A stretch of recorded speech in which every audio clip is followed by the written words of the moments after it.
आप खुद से पढ़िए। मैं आपको टेस्ट के लायक क्वेश्चन ला रहा हूँ, लेकिन आप खुद से भी पढ़िए। Self study is the best study. आप खुद से भी पढ़ें और साथ में आ जाइए एक बार चैनल पर और देख लीजिए कि मैंने कौन-कौन से क्वेश्चन आज के इस वीडियो में कराया है। डेली आज जो है 25वां वीडियो हम कर रहे हैं। इससे पहले 24 वीडियो कर चुके हैं।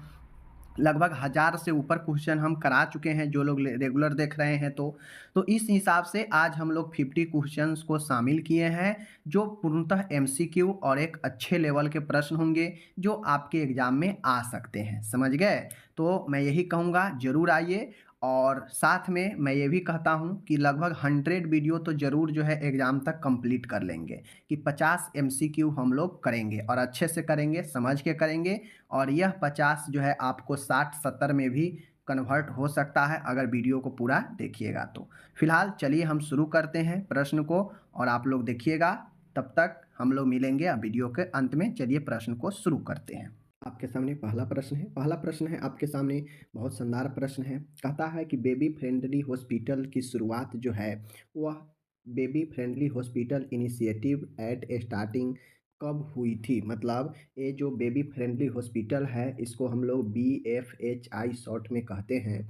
इसका शुरुआत कब की गई थी? तो इंडिया में इसका शुरुआत 1966, 77, 92, 96। तो बेबी फ्रेंडली हॉस्पिटल की शुरुआत हमारे इंडिया में 1992 में हुआ था। ओवरऑल इसकी शुरुआत जो है 1991 में किया गया था। समझ गए? याद रखिएगा। आगे हमारा जो है प्रश्न है, कहता है प्रीनेटल, यहाँ पे प्रीनेटल होगा। समझ गए? प्रीनेटल डायग्नोस्टिक टेक्निक जो है वह अधिनियम एक्ट कब लागू किया गया था? तो आपको ध्यान में देना है कि प्रीनेटल डायग्नोस्टिक मतलब बच्चे से भ्रूण में चेक करना, पता करना, यह टेक्निक अधिनियम कब जो है लागू किया गया था? तो यह जो है 1966, 77, 96, 92। तो राइट आंसर इसका जो है होगा वह 1996 होगा। रही बात इस एक्ट को लाया कब गया था, तो 1994 में लाया गया था। लागू कब किया गया था? 1 जनवरी 1996 को। तो ध्यान में रखिएगा। ओके। तीसरा प्रश्न है 20 सूत्री कार्यक्रम 20.20 प्रोग्राम जो है कब लॉन्च किया गया? तो जो 20 सूत्रीय कार्यक्रम है यह 1990, 85, 80 और 75। तो राइट आंसर 1975 में यह प्रोग्राम को लॉन्च किया गया था। बहुत अच्छे अच्छे प्रश्न आपको मिलेंगे, याद रखिएगा। एमटीपी एक्ट का संबंध है। एमटीपी एक्ट का क्या संबंध है? अनसेफ एबॉर्शन की रोकथाम, जन्म से पूर्व बच्चों को लिंग परीक्षण की रोकथाम, समझ गए, नवजात शिशुओं तथा छोटे बच्चों में होने वाली डिजीज की मैनेजमेंट से शिशुओं, बच्चों तथा प्रेग्नेंट वुमेन के इम्यूनाइजेशन। तो सबके सब गलत है। एमटीपी एक्ट का संबंध है अनसेफ एवर्सन की रोकथाम करना, मतलब गलत तरीके से जो एवर्सन करवाया जाता है उसको रोकथाम करना एमटीपी एक्ट का जो है संबंध है। कब आया था? मैं कई बार करा चुका हूँ, आप लोग कमेंट कर सकते हो। ओके। पांचवा है प्रीनेटल डायग्नोस्टिक टेक्निक अधिनियम का संबंध किससे है? ऊपर में हम लोग देखे हैं कि प्रीनेटल डायग्नोस्टिक टेक्निक कब आया था यह अधिनियम, लेकिन अब हम जो है देखेंगे कि यह अधिनियम किससे संबंधित है। तो असुरक्षित गर्भपात ये तो ऊपर देख चुके हैं। जन्म से पूर्व बच्चों के लिंग परीक्षण पर रोकथाम करना।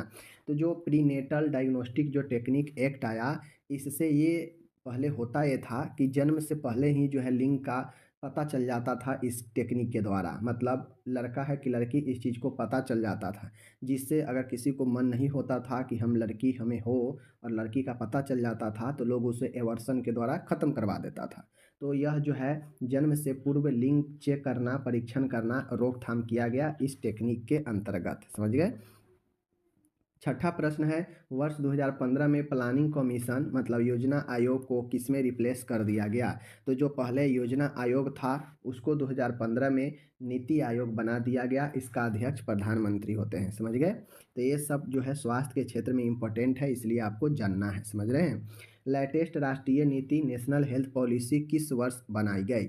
अब यहाँ पे ये मत पूछ रहा है कि राष्ट्रीय स्वास्थ्य नीति लेटेस्ट है, मतलब सबसे नया वाला जो सबसे आधुनिक स्वास्थ्य नीति है वह कब आया? 10, 12, 2017, 2020। तो लेटेस्ट जो अभी चल रहा है यह 2017 में आया था। नेशनल हेल्थ पॉलिसी लेटेस्ट वाला, न्यू वाला। समझ गए? ये हो गया। 8 नंबर का प्रश्न है, अच्छा प्रश्न है। निम्न में से कौन सा हेल्थ रिलेटेड डेवलपमेंट 5वीं पंचवर्षीय योजना के दौरान हुआ था? 8वां प्रश्न हमसे पूछा जा रहा है कि इनमें से 4 ऑप्शन है, इनमें से कौन सा हेल्थ मतलब स्वास्थ्य से संबंधित जो विकास है वह 5वीं पंचवर्षीय योजना में हुआ था? समझ गए। मुलादियर कमेटी द्वारा अपनी प्रस्तुत की गई रिपोर्ट, गर्भावस्था का चिकित्सीय समापन अधिनियम एमटीपी एक्ट का लागू होना, नई जनसंख्या नीति न्यू पॉपुलेशन पॉलिसी की घोषणा, गवर्नमेंट ऑफ इंडिया द्वारा राष्ट्रीय स्वास्थ्य नीति की घोषणा। तो राइट आंसर यही होगा। पंचवर्षीय योजना में हेल्थ के क्षेत्र में हेल्थ से रिलेटेड जो डेवलपमेंट हुआ वह हुआ कि नए जनसंख्या नीति की घोषणा की गई। समझ गए। आगे चलिए। 9वां नंबर का प्रश्न है, निम्न वाक्यों में से टिबिया नामक बोन के बारे में क्या सही है? हमसे ये पूछा जा रहा है कि नीचे जो दिया गया है इनमें से टिबिया नामक जो हड्डी होता है इसके बारे में क्या सही है? आप क्या जानते हैं टिबिया बोन के बारे में?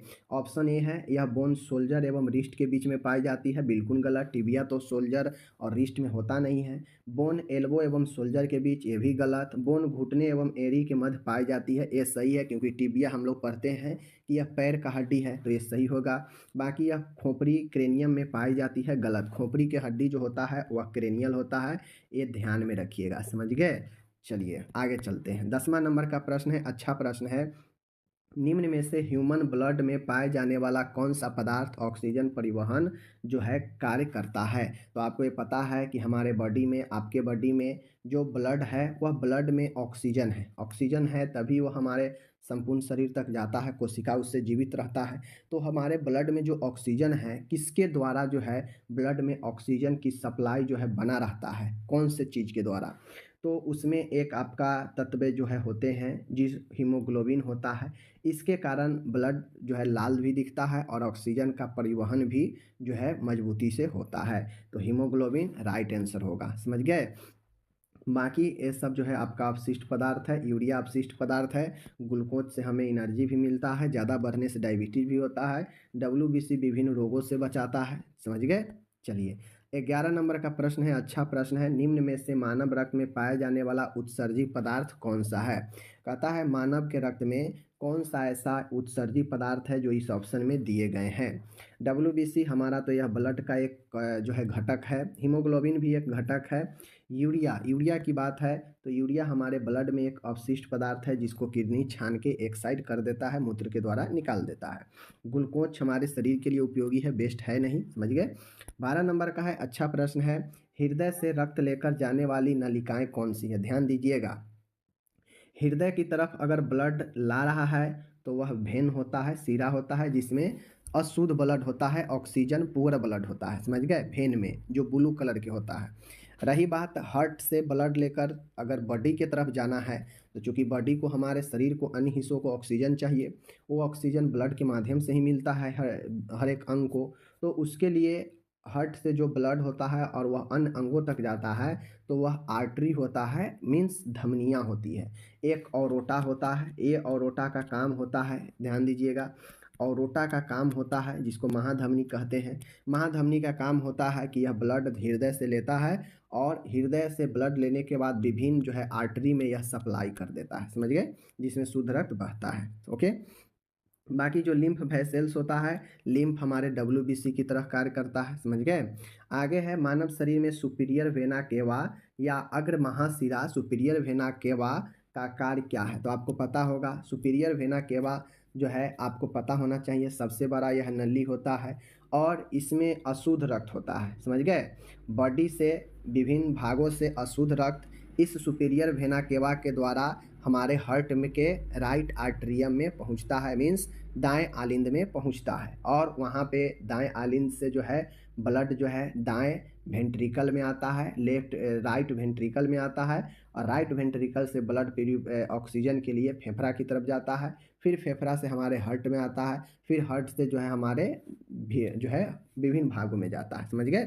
तो जो सुपीरियर वेना केवा होता है शरीर के विभिन्न भागों से अशुद्ध ब्लड को हृदय के सबसे ऊपर वाला जो चेंबर होता है, ये वाला, इस वाले चेम्बर राइट आर्टेरियम में छोड़ देता है। फिर यहाँ से ब्लड यहाँ आता है और यहाँ से फिर बाहर निकलता है, फिर फेफड़ा की तरफ जाता है, ऑक्सीजन लेता है और फिर इसमें आता है और फिर इसमें आने के बाद जो है फिर इधर आता है और इधर से फिर बॉडी की तरफ शुद्ध ब्लड निकलता है। समझ गए? चलिए 14 है, बहुत बढ़िया प्रश्न है। ऑडिटरी कैनाल को किस नाम से भी जाना जाता है? तो आपको पता है ऑडिटरी मतलब श्रवण से रिलेटेड है। तो ऑडिटरी कैनाल जो होता है इसको हम लोग एक्सटर्नल स्कॉटिक मीटस के नाम से भी जानते हैं। ऑडिटरी जो कैनाल होता है इसको हम लोग एक्सटर्नल एकॉस्टिक मीटस के नाम से भी जानते हैं। तो इस चीज़ को ध्यान में रखिएगा। ओके, ये सब अच्छा प्रश्न है आपके एनाटोमी फिजियोलॉजी का। 15 है, टिम्पेनिक मेम्ब्रेन को किस नाम से भी जानते हैं? तो ये सब हमारे कान के पार्ट है। टिम्पेनिक मेम्ब्रेन को हम लोग जो है ये तो ऊपर में बता ही दिए, external acoustic meatus, ear drum, cerumen और कल। तो जो है हमारे टिम्पेनिक मेम्ब्रेन को ईयर ड्रम के नाम से जाना जाता है। ओके, कोई डाउट नहीं। चलिए 16 नंबर है, ऑडिटरी कैनाल की शेप किस प्रकार की होती है? अब यहाँ पे पूछ रहा है कि ऑडिटरी जो कैनाल होता है यह हमारे कान में किस प्रकार के शेप में होता है? तो हल्की सी इस प्रकार के शेप में होता है, इस प्रकार के शेप में। समझ गए? तो इस चीज़ को ध्यान में रखिएगा। तो ये सारे चीज़ बहुत अच्छा प्रश्न हम लेकर आए हैं। आप लोग वीडियो को जो लोग कहते हैं कि एक बार रिपीट कर दीजिए लास्ट में, तो मैं उनसे कहता हूँ कि रिपीट करने की क्या ज़रूरत है, आपके सामने वीडियो है। अगर कन्फ्यूजन रहे तो फिर से पीछे जाइए, जहाँ पे कन्फ्यूजन हो वहाँ पे फिर से देख लीजिए। तो वीडियो आपके सामने जितना बार मन हो आप देख सकते हैं, आपके सामने वीडियो रहता है। समझ गए ना? 17 नंबर का प्रश्न है, आपके सामने प्रश्न है, देख सकते हैं यहाँ पे स्पष्ट रूप से। प्रश्न क्या कहता है कि यहाँ पे मैं आपको बता देता हूँ, ठीक है।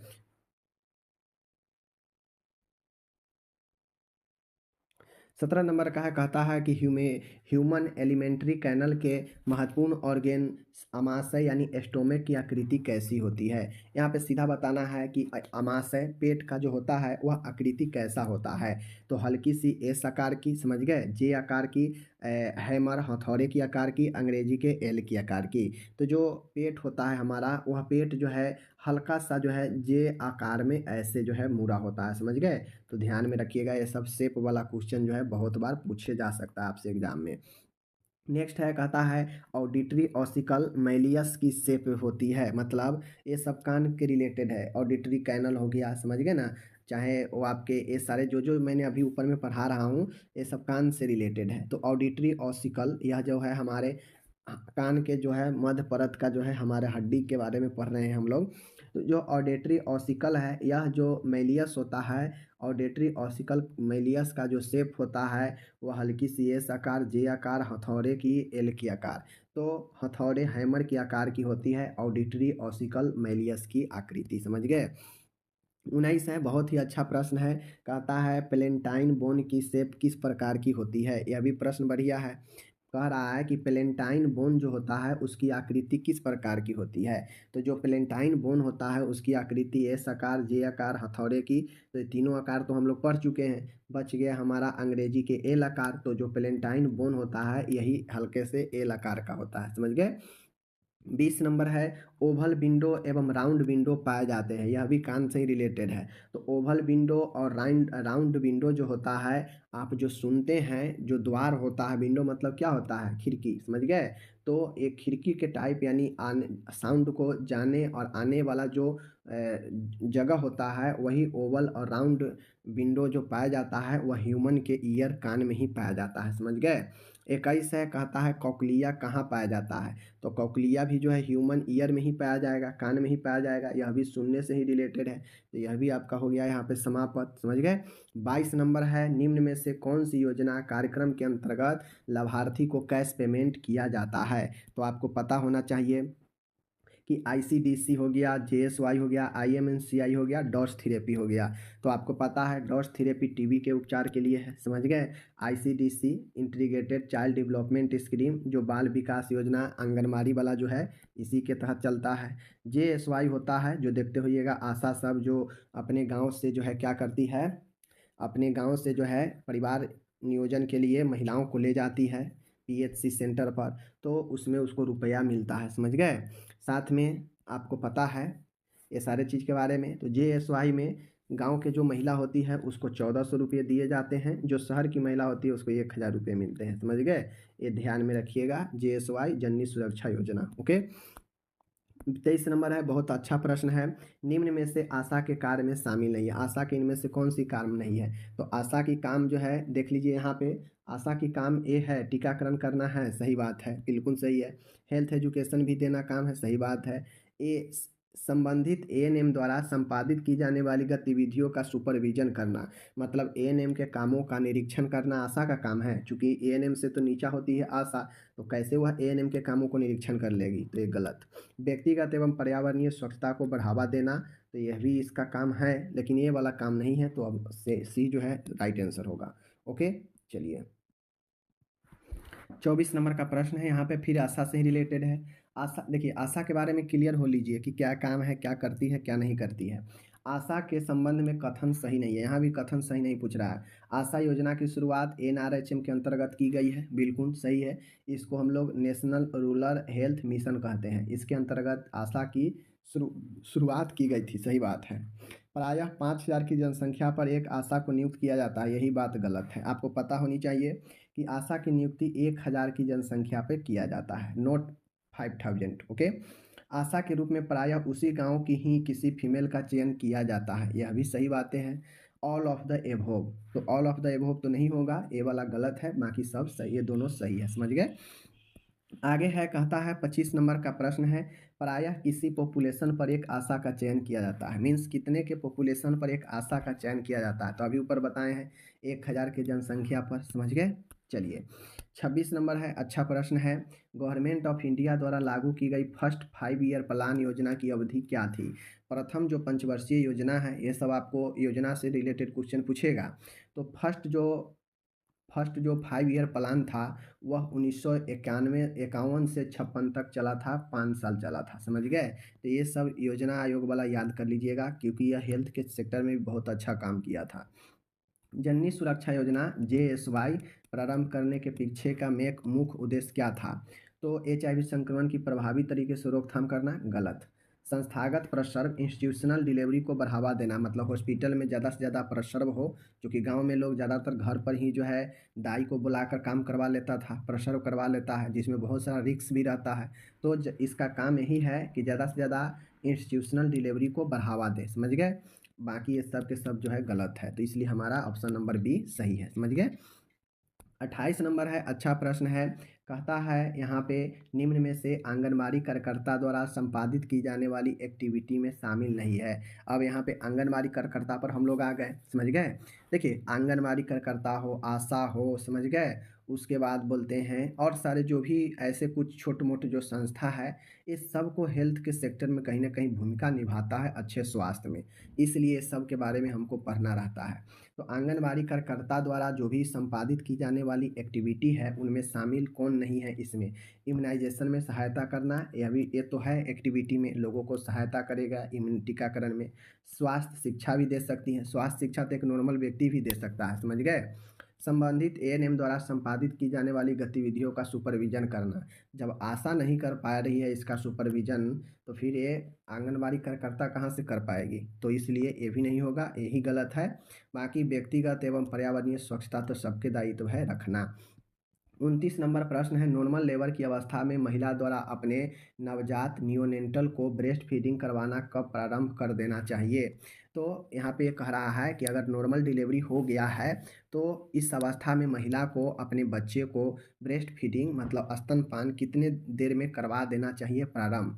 बर्थ के दूसरे दिन, गलत। बर्थ के तुरंत बाद 1 घंटे के अंदर, सही बात है। 4 घंटे, गलत। 6 घंटे, गलत। यानी जन्म के 1 घंटे के अंदर जो है आप ब्रेस्ट फीडिंग करवा देना चाहिए। समझ गए, तो ये हो गया आपका।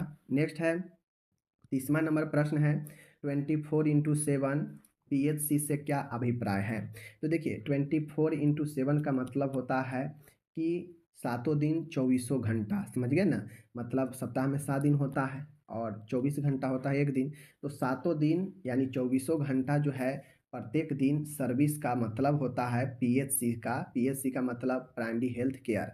अब ऐसा नहीं है कि OPD जो होता है वह भी 24 घंटा चलते रहेगा 7 दिन, नहीं।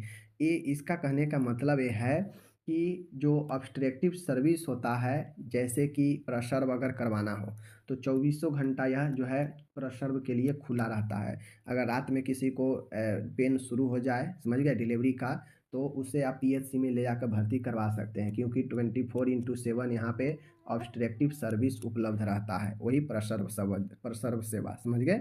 चलिए, 31 नंबर का प्रश्न है, बहुत बढ़िया है। निम्न में से प्रोटीन ऊर्जा कुपोषण का उदाहरण है। देख लीजिए, प्रोटीन ऊर्जा एनर्जी और प्रोटीन दोनों का कुपोषण से बीमारी। स्कर्वी विटामिन सी की कमी से, पता है। डायरिया या आंतों को प्रभावित करता है, समझ गए। और मरासमस आप लोग को पहले से पता है कि यह प्रोटीन एनर्जी दोनों से कमी से होता है। विटामिन बी के कमी से जो है आपके बेरी बेरी होते हैं, समझ गए। आगे चलिए, 32 नंबर है, कहता है वर्ल्ड नो टबैको डे कब मनाया जाता है। वर्ल्ड नो टबैको डे का मतलब होता है कि टबैको को छोड़ना है, इसीलिए वर्ल्ड नो टबैको डे मनाया जाता है। यह आपके 31 मई को मनाया जाता है, इसका राइट आंसर यही होगा। ओके, डे से रिलेटेड एक क्वेश्चन, 2 क्वेश्चन आएगा ही, तो डे वाला कंप्लीट कर लीजिएगा आप लोग। ओके, जननी सुरक्षा योजना के अंतर्गत अर्बन एरिया, अर्बन मतलब वही शहरी एरिया में किसी महिला के डिलीवरी होने पर उसे कितनी प्रोत्साहन राशि दी जाती है। मान गए कोई शहरी क्षेत्र की महिला है और वह अस्पताल में, सरकारी अस्पताल में गई प्रसव कराने, तो उसे सहायता मतलब प्रोत्साहन राशि के रूप में 1000 रुपये दिया जाएगा, समझ गए। यहीं पे बात किया जाए, अगर गांव की महिला है तो उसे यह राशि 1400 रुपये मिलते हैं, समझ गए। प्रोत्साहन इसलिए दिया जाता है ताकि ज़्यादा से ज़्यादा लोग हॉस्पिटल में अपने प्रसव को कराए, समझ गए। 34 नंबर का प्रश्न है, ईएसआई स्कीम का पूरा नाम क्या है। तो ईएसआई स्कीम का पूरा नाम होता है कर्मचारी राज्य बीमा योजना, हिंदी में कर्मचारी राज्य बीमा योजना, इसको याद रखिएगा, समझ गए। उसके बाद है 35 है, कहता है गोली की हमजोली कैंपेन, गोली की हमजोली कैंपेन संबंधित है परिवार नियोजन फैमिली प्लानिंग से, इस चीज़ को क्लियर करके रखिएगा, समझ गए। 36 नंबर प्रश्न है, कायाकल्प कार्यक्रम, कायाकल्प कार्यक्रम किससे संबंधित है। तो आपको पता होना चाहिए, कायाकल्प कार्यक्रम का मतलब होता है कि हॉस्पिटल में स्वच्छता बनाए रखना, वेस्ट को दूर करना, मतलब कचरे को दूर करना, एकदम क्लीन रखना अस्पताल को, यह कार्यक्रम के अंतर्गत जो है चालू किया गया कायाकल्प, समझ गए। 37 नंबर है, कहता है सर्जिकल प्रक्रिया द्वारा हर्निया की रिपेयरिंग कहलाती है।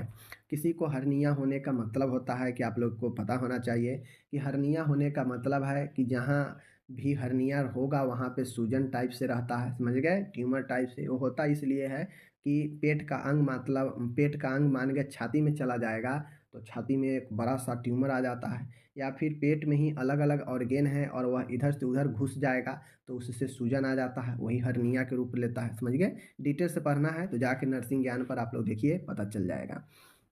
वहाँ पे अभी हर्निया कुछ दिन पहले पढ़ाए हैं जीएनएम सेकेंड ईयर में। ओके, निम्न में से कौन सी वैक्सीन ओरली दी जाती है, मतलब मुख से दी जाती है, मुंह से। रोटा वायरस का वैक्सीन, विटामिन ए और ओपीवी। तो इनमें से रोटा वायरस, विटामिन ए और ओपीवी और पोलियो के लिए सब के सब मुंह से दिया जाता है, समझ गए, याद रखिएगा। 39 नंबर है, रूम टेम्परेचर पर ब्रेस्ट मिल्क कितने घंटे तक सुरक्षित रहता है। सबसे पहले तो आप ये कमेंट करके बताइए कि रूम टेम्परेचर कितना होता है, रूम टेम्परेचर कितना होता है, कमेंट करके बताइए।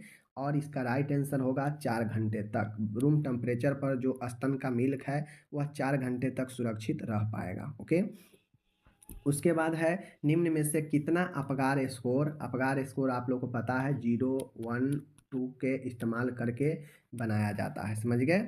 2 0 बताता है कोई हलचल नहीं, कोई रिस्पॉन्स नहीं। 1 बताता है हल्का फल्का ठीक ठाक है। 2 बताता है कि एकदम बिल्कुल उत्तम है। और इसी को हम लोग कुल 5 जो है जैविक चिन्ह देते हैं, और इसी पाँचों को अलग अलग आधार पर हम लोग जो है 0, 1, 2 नंबर देते हैं, और हाईएस्ट जो है आपके 10 नंबर आते हैं, इससे ज़्यादा नहीं आएगा, समझ गए। चलिए, तो अपगार स्कोर में एस्फेक्सिया का मतलब होता है श्वसन कष्ट, श्वास रोध होना। यह कब इंगित करता है, तो जब बच्चे में 0 से 3 अगर ऐड करने पर अगर आ रहा है तो फिर समझिए कि बच्चे को श्वसन का प्रॉब्लम है बहुत ज़्यादा, समझ गए। चलिए आगे चलते हैं। आगे है प्रश्न 41 नंबर, अब शुरू है। अत्यधिक कम भार वाले शिशुओं यानी extremely low birth weight babies का जन्म के समय वेट होता है। समझने की बात है, देखिए, अगर हमसे अत्यधिक कम भार वाले शिशु के बारे में पूछेगा, यानी extremely low birth weight baby के बारे में पूछेगा, तो जन्म के समय वजन 1 किलोग्राम से भी कम होगा। अगर हमसे very low birth weight baby के बारे में पूछेगा तो वेरी मतलब बहुत कम वजन के शिशु के बारे में पूछेगा तो 1500 से कम, समझ गए, 1500 से कम वजन होगा। ओके, 1500 किलोग्राम नहीं, 1500 ग्राम। किलो में बात करें तो 1.5 किलो से कम वजन होगा तो वह very low birth weight baby होगा। सीधा कम की बात किया जाए, लो वर्थ वेट बेबी सीधा कहा जाए तो वह 2500 से कम, 2500 ग्राम से कम होता है, समझ गए। इससे कम यानी 2.5 से कम होगा, 2.5 केजी से, तो वह लो वर्थ वेट बेबी में आता है। ओके, चलिए तीनों बता दिए, कोई भी पूछेगा बता दीजिएगा। 42 नंबर है infants IM injection common site क्या है। इन्फेंट मतलब एक शिशु में जो आईएम मतलब मस्कुलर में जो इंजेक्शन देने का जो कॉमन साइट है वह कौन सा है, तो वह जो है वास्टस लेटेरियस पेशी होता है, समझ गए। वास्टस लेटेरस पेशी होता है, मसल्स होता है, याद कर लीजिएगा, पूछेगा। 43 नंबर है एक शिशु में स्ट्रेंजर एंजाइटी किस एज में विकसित होती है। मान गए एक शिशु है, समझ गए, एक शिशु देखते होइएगा कि कभी कभी वह बच्चे दूसरे के ऐसा कोई अनभिनक आदमी उसके सामने आएगा तो चौंक जाता है, काफ़ी ज़्यादा गुस्सा का व्यवहार करेगा।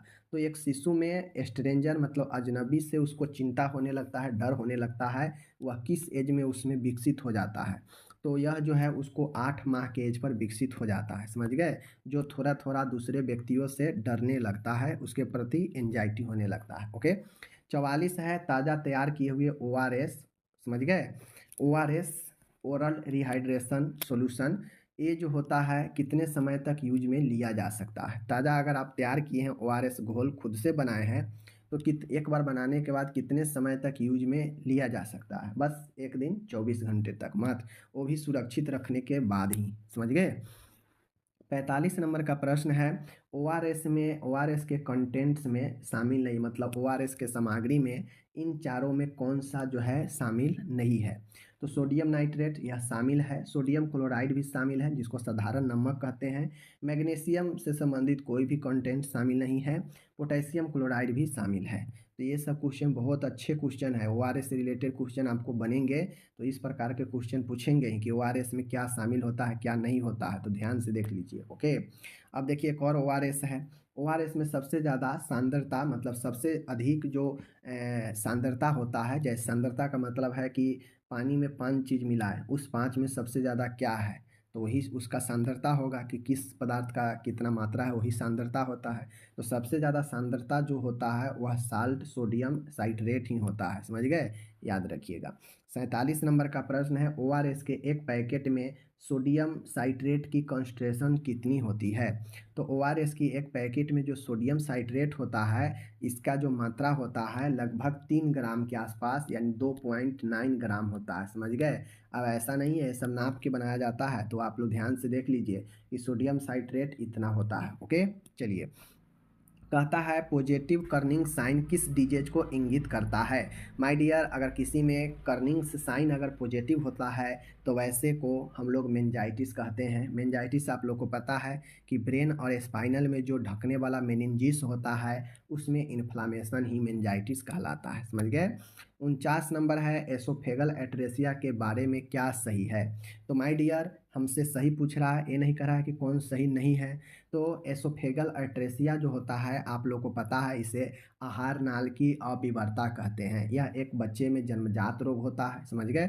जो होता यह है कि जो भोजन के पाइप होता है उसे भोजन नली अमाशय से कनेक्ट होना चाहिए, लेकिन ऐसा नहीं होता है, या तो दोनों अलग अलग होगा, भोजन नली अलग, ऊपर का भोजन नली अलग और नीचे का भोजन नली अलग रहेगा, या फिर और 5 कंडीशन इसमें बनता है। या फिर दूसरा कंडीशन ये होता है कि नीचे वाला भाग ट्रेकिया से लगा रहेगा, या फिर कभी कभी ऊपर वाला भाग ही ट्रेकिया से लगा रहेगा, नीचे वाला अलग ही रहेगा। कभी कभी ऐसा होता है कि दोनों भाग ट्रेकिया से लगा रहेगा, समझ गए। कभी कभी होता यह है कि तीनों जो है आपको यह भी जो है आपस में मिला रहेगा और प्लस में यह जो है इससे भी मिला रहेगा। तो इस प्रकार से एसोफेगल एट्रेसिया एक आहार नाल की विवरता होती है जो ट्रेकिया के साथ में एसोफिगस जो है असमान रूप से जो है कनेक्शन पाया जाता है, जो कि होना नहीं चाहिए। ट्रेकिया चूँकि श्वसन की नली है, वहाँ से श्वसन होता है, लेकिन एसोफेगस आहार नाल की नली होती है। अब आहार नाल की अलग नली होती है, लेकिन यह एक जन्मजात रोग होता है जहाँ पे ट्रेकिया से एसोफेगस कनेक्ट हो जाता है, फिस्टुला बना लेता है और वह एक असमान कनेक्शन होता है, उसी को एसोफेगल एट्रेसिया कहते हैं। समझ गए? बाकी विस्तृत में पढ़ाने का तो ये वीडियो है नहीं, नहीं तो पढ़ा देते। देखना चाहते हैं तो जाइए जीएनएम नर्सिंग वाले चैनल पे, नर्सिंग ज्ञान पे पता चल जाएगा। डिमांड फीडिंग से क्या समझते हैं? डिमांड फीडिंग का मतलब होता है कि कब डिमांड होता है। तो बच्चे को भूख होने पर जब हम उसे दूध पिलाते हैं तो वही डिमांड फीडिंग होता है। मतलब जब ज़रूरी हो, जब डिमांड हो, मांगे बच्चा, तब उसको फीडिंग कराते हैं। तो यानी बच्चे को भूखे होने पर दूध पिलाना ही डिमांड फीडिंग होता है। तो इस प्रकार से आज का इस वीडियो 50 क्वेश्चन आपका यहाँ पे क्या हो गया, द एंड हो गया। तो इस प्रकार से आपके मैं जो 50 क्वेश्चन मैं आपको बताया था क्लियर हो गया। उम्मीद है कि आप लोग देखे होंगे। लगभग 60 क्वेश्चन तो ज़रूर ही सीख लिए होइएगा। 50 क्वेश्चन कराएं, 10 नॉलेज भी आ गया इधर उधर से, तो 60 हो गया। तो ये सब फायदेमंद होता है आपके। फायदेमंद के साथ साथ में आप अपने पढ़ाई को भी आंक सकते हैं कि आपके अंदर कितना नॉलेज है, आप कितना इसमें से खुद से बना सकते थे, कितना नहीं बना सकते थे, बता भी सकते हैं हमको। समझ गए? जिससे आपको ये पता चलेगा कि हाँ यार, हमें अभी पढ़ना चाहिए, अभी को कुछ नहीं तैयारी है, या तैयारी है तो आपको लगेगा कि हाँ तैयारी तो बहुत है, ये सब आ रहा है तो अच्छी बात है।